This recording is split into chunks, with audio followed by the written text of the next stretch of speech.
Esto es Un Minuto en Nueva York. Aquí comienza un nuevo podcast.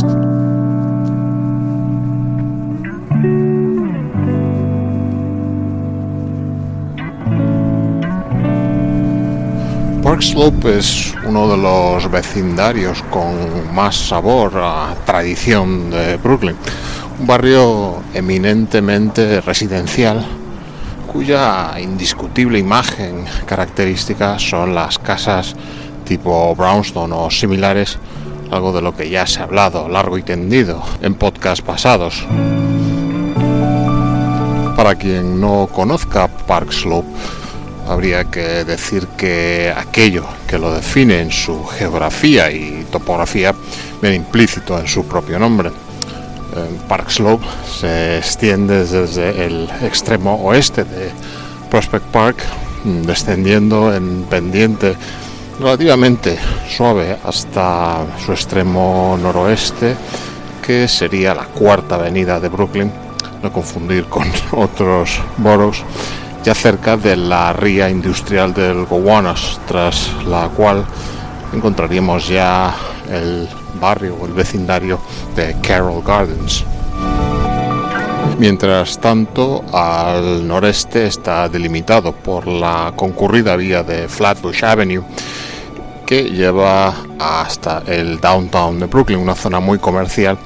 y por el suroeste por la autopista llamada Prospect Expressway. Además de las características casas brownstone en hilera, este vecindario cuenta con multitud de edificios históricos como la Brooklyn Academy of Music, pero si algo destaca entre sus atractivos es estar directamente en contacto con uno de los pulmones verdes favoritos de todo neoyorquino, que no es otro que Prospect Park, con sus praderas, bosquecillos, rías y campos de juego. Con todo esto, Park Slope se convierte en una de las zonas más demandadas para vivir dentro de Brooklyn y Nueva York en general,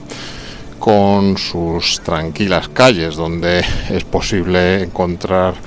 un marcado ambiente compuesto por familias de profesionales con abundancia de niños que acuden a los parques próximos o a los diferentes centros escolares de la zona. En épocas festivas, como es Halloween o las propias Navidades, los vecinos del barrio engalanan muchas de sus casas con vistosas decoraciones que lo hacen, si cabe, más agradable y atractivo para el paseo. Si bien, como muchas otras zonas del área metropolitana, que eran primitivamente asentamiento habitual de la tribu Lenape antes de la llegada de los europeos, no sería hasta principios del 19 cuando lo que había sido hasta entonces granjas y bosques fue finalmente urbanizado y subdividido en parcelas rectangulares donde se construirían muchas de estas casas en hilera, incluso mansiones, lo que convertiría a esta en un área de una pujante actividad económica y social, combinada también por su proximidad del área industrial del canal, del mencionado canal del Gowanus, como aliciente a esta fuerte actividad industrial. Tampoco hemos de olvidar, antes de esta urbanización de esta zona, los episodios históricos fundamentales en la guerra revolucionaria estadounidense que tuvieron a Park Slope como escenario principal. Uno de ellos es la llamada Batalla de Brooklyn o la Batalla de Long Island, a veces también conocida, que consistió en que mientras que el ejército británico y sus mercenarios alemanes de Hesse presionaban por una victoria contra el ejército continental de George Washington durante esta batalla, que se dio alrededor del día 27 de agosto de 1776. Pues estos, los soldados estadounidenses de aquel entonces del primer regimiento de Maryland, hicieron pues una última desesperada y heroica resistencia frente a lo que era una granja colonial holandesa que se encontraba aquí en Park Slope, el Park Slope de hoy en día. La acción en retaguardia, pues de lo que, como se les vino a llamar, los Marylanders, pues costó la vida a 256 de ellos, pero a pesar de la derrota y perecer, permitió que Washington y la mayoría de sus soldados ya pudieran huir, escapar hacia Manhattan, lo que, según los historiadores, al final tuvo pues cierta relevancia de cara al resultado final de la guerra revolucionaria. Pero ya reincorporándonos a la línea temporal y ya situándonos a mediados del siglo XX, se dio aquí pues un cierto declive social y económico, pero que, bueno, a partir de los años 60, los clásicos procesos de gentrificación del distrito que se dieron en este vecindario trajeron a él pues nuevos vecinos que encontraban aquí en esta parte de Brooklyn vivienda pues a unos precios asequibles, con un relativo fácil acceso al resto de la ciudad, y por eso se inició un proceso de renovación de muchas viviendas que con el paso del tiempo se habían ido deteriorando bastante a lo largo de esa primera mitad del siglo XX, y así combinado también con las nuevas políticas de protección del patrimonio puestas en efecto en los años 60, se establece finalmente el distrito histórico de Park Slope, el cual más tarde sería también incluido en el Registro Nacional de Lugares Históricos.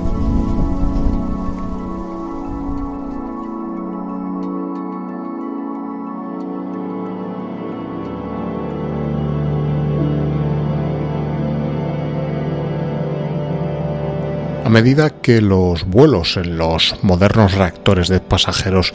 se convertían ya en moneda común y el nuevo signo de los tiempos, en 1960 un mortal accidente aéreo en pleno vuelo en el espacio aéreo de Nueva York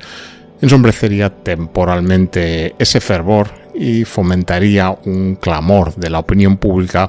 por un mejor control y gestión de la seguridad del tráfico aéreo. Era el accidente que más temían los pilotos y pasajeros de la aún nueva era de los reactores. Un tipo de catástrofe claramente nuevo, una que nunca antes había ocurrido en una zona urbana importante, una que habría parecido mucho menos aterradora solo unos años antes, cuando los aviones eran más pequeños y más lentos. Corría la mañana del 16 de diciembre de 1960, paradójicamente un día antes del 57 aniversario del primer vuelo de los hermanos Wright en los bancos de arena de Kitty Hawk. Los informes posteriores a la investigación por parte de las autoridades de aviación civil, también de numerosos testigos visuales y del radar de control de tráfico aéreo, sugieren que dos aviones, un DC-8 de United Airlines y un Super Constellation de Trans World Airlines, probablemente colisionaron en el aire sobre la vertical de Staten Island. El DC-8 procedía del aeropuerto de Chicago O'Hare con destino al aeropuerto Idlewild, llamado así por aquel entonces y ahora conocido como aeropuerto John Fitzgerald Kennedy International, y llevaba 84 pasajeros a bordo. Por su parte, el Super Constellation volaba desde Dayton y Columbus, en Ohio, hacia el aeropuerto de La Guardia. Ninguno de los dos aviones había informado hasta el momento sobre problemas técnicos, pero realmente el avión de United Airlines estaba sufriendo problemas en sus sistemas de radio. Uno de los receptores a bordo del avión que rastreaban las señales de navegación no funcionaba correctamente. Eso explicaría por qué el avión de United no entró en el patrón de espera que se suponía debía hacer, y debido a que los pilotos aparentemente no sabían su posición correcta exactamente, el 18 no redujo la velocidad a las 240 millas por hora como lo habían indicado los controladores. En el fatídico momento, el 18 volaba realmente a 360 millas por hora, impactando en el Super Constellation de TUA con uno de sus 4 motores en la misma cabina de este. Tras la colisión, los restos del avión de TUA se estrellarían en el Miller Field, en la costa sureste de Staten Island, donde ahora se encuentra el New Dorp High School. No habría daños en tierra, ni a personas, ni a ninguna propiedad en este lugar. Sin embargo, entre los tripulantes y pasajeros de este avión turbohélice no hubo supervivientes, a pesar de que los 44 cuerpos hallados tras el siniestro fueron trasladados inmediatamente al cercano hospital Seaview.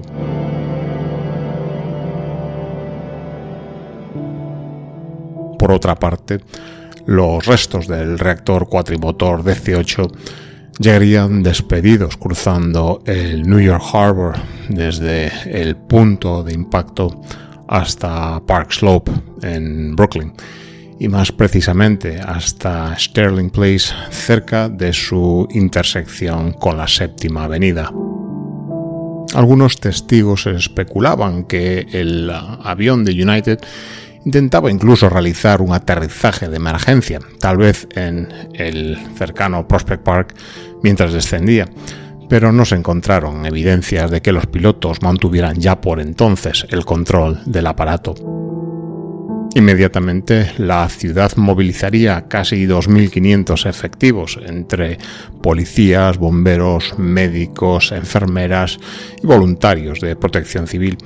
Pero en estos primeros instantes, estos no llegarían a comprender la magnitud del desastre al que se enfrentaban. Solo cuando los primeros bomberos llegados al lugar encontraron la cola del avión de una pieza con las letras de United todavía claramente visibles, se hicieron una idea de la magnitud de a lo que se enfrentaban. La devastación provocada por los restos del reactor en esa zona residencial era significativa. La sección de cola estaba depositada en la intersección de Sterling Place y 7th Avenue. Uno de los 4 motores, incluso del avión, había aplastado un automóvil cercano, y una sección de más de 25 pies perteneciente a una de las alas había cercenado el tejado de una casa de 4 pisos en el número 126 de la propia Sterling Place. Otras 10 casas brownstone se incendiarían junto con una funeraria en la intersección de las 2 calles, un deli a nivel de calle y una lavandería. Caso particular fue el de la iglesia llamada del Pilar de Fuego, lugar de culto de una congregación cristiana pentecostal en el 123 de Sterling Place, un nombre trágicamente profético y que estaba ubicada a mitad de la manzana y que finalmente fue completamente destruida por la colisión de los restos del avión. Un vigilante de esta iglesia de 90 años que allí se encontraba en esos momentos resultó muerto en el acto. Una de las 6 víctimas mortales en tierra de este accidente.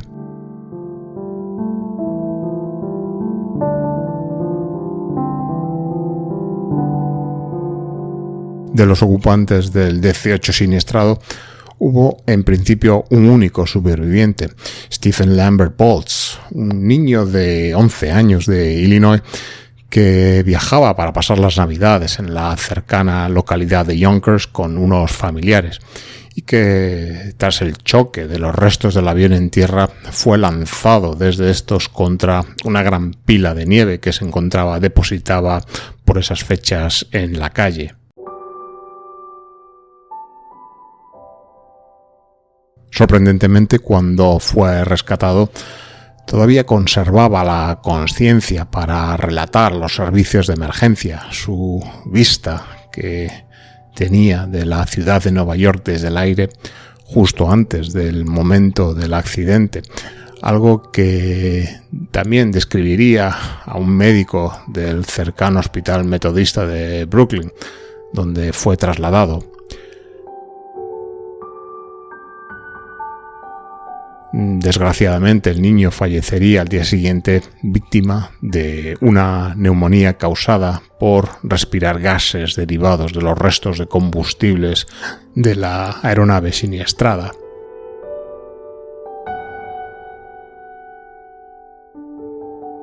Esta tragedia aérea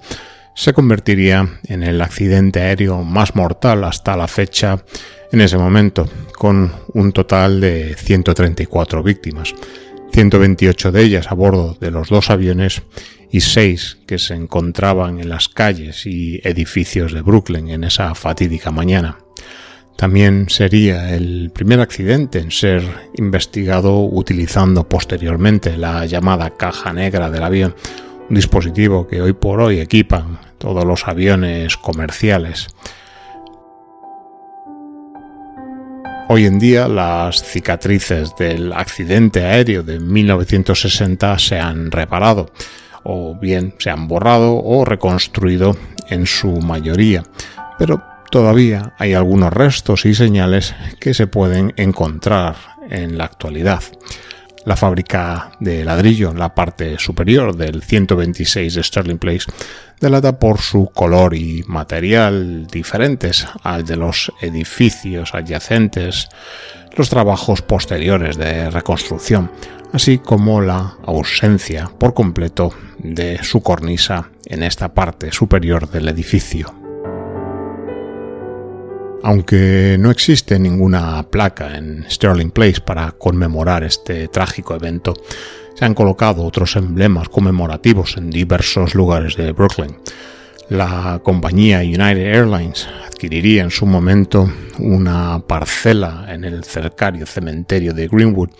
para enterrar los restos de las víctimas que no pudieron ser identificadas. Además, en 2010, este tradicional y significativo cementerio de Brooklyn erigiría un monumento en honor a todas las víctimas del accidente. También en la capilla del Brooklyn Methodist Hospital, donde falleció el niño Stephen Boltz, existe una placa conmemorativa en honor a él y a los otros fallecidos. En ellas se encuentran incrustadas 4 monedas de 10 centavos y 5 monedas de 5 que Boltz tenía en su bolsillo cuando fue rescatado, las cuales posteriormente serían donadas a este propósito por su padre.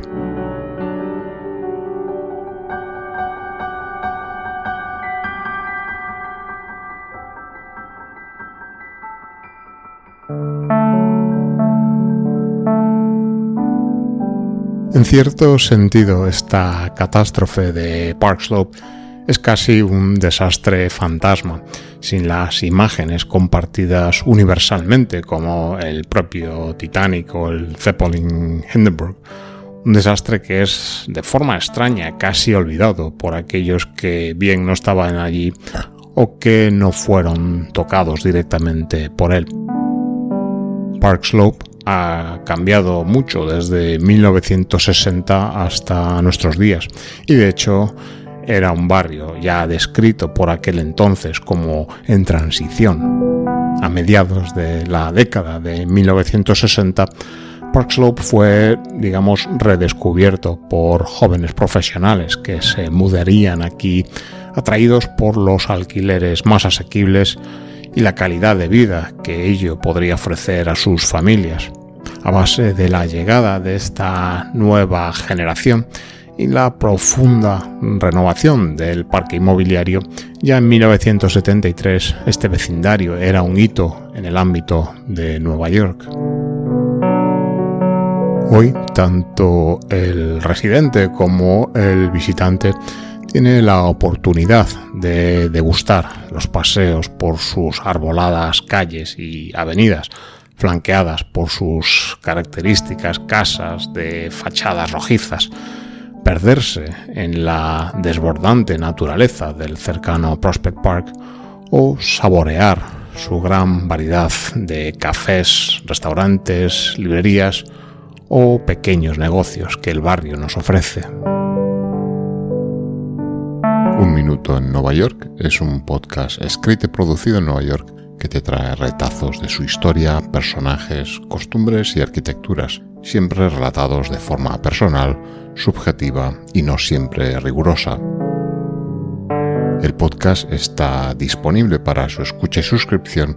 allí donde siempre encuentras tus podcasts favoritos y además es emitido periódicamente dentro de la programación de radioviajera.com.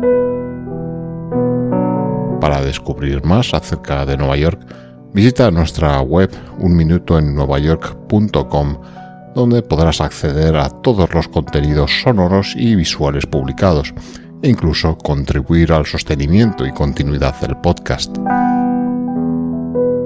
Además, y si quieres, puedes seguir nuestras publicaciones en las redes sociales, tales como Twitter, Instagram